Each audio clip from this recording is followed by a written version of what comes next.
Bonjour, c'est le mercredi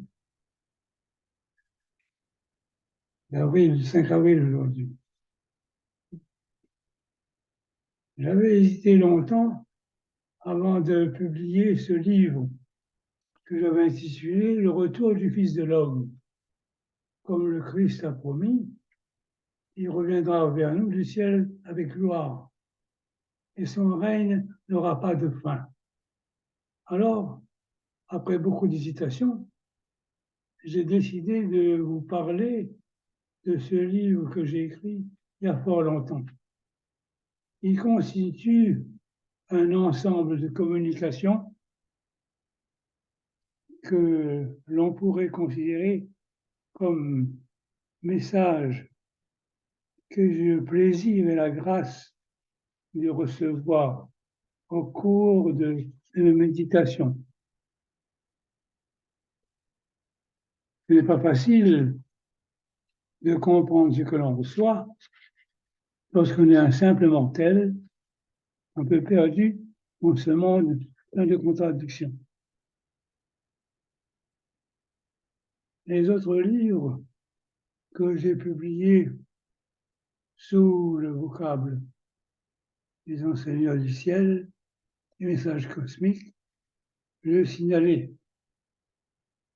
déjà que j'étais en permanente communication avec des entités et des personnages cosmiques, surtout avec le groupe sacerdotal des Melchisédek.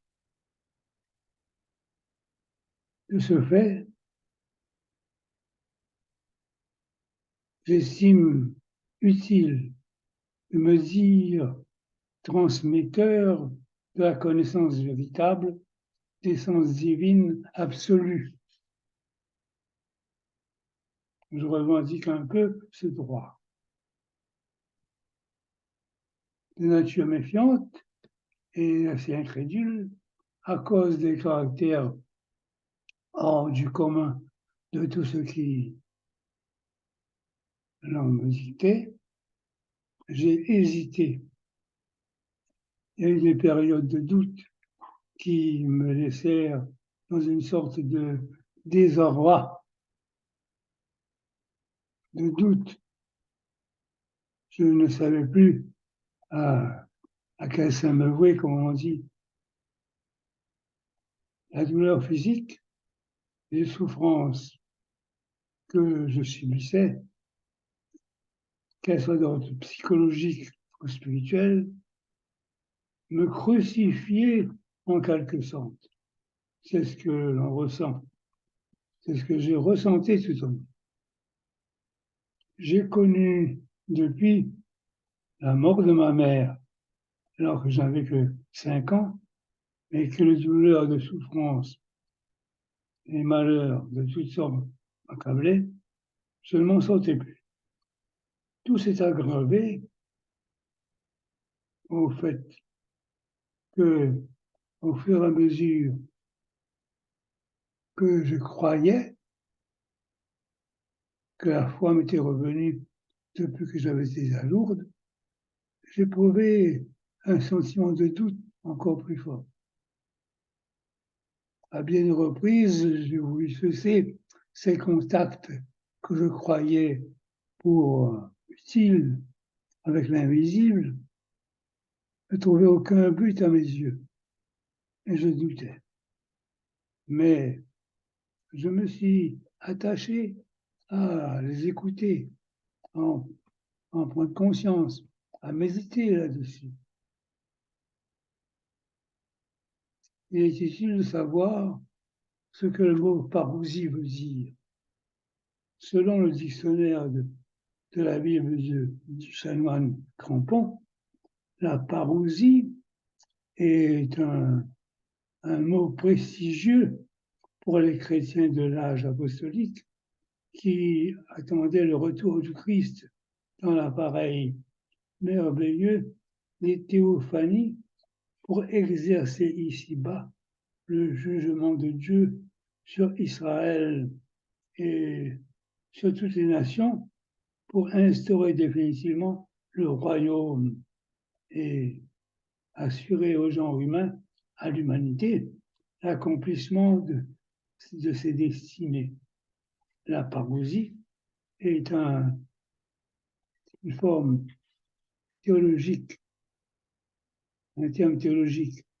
Il sert à désigner et aussi est utilisé dans le Nouveau Testament pour cet avènement qui est là, le retour du Christ en gloire. Étymologiquement, le mot signifie présence, venue, arrivée, d'où le titre que je préférais à un autre, c'est-à-dire le retour des révélations. Maintenant, amis, il y aura de suite à ce premier discours que je vous fais, c'est le retour du maître du monde, tout au moins pour moi.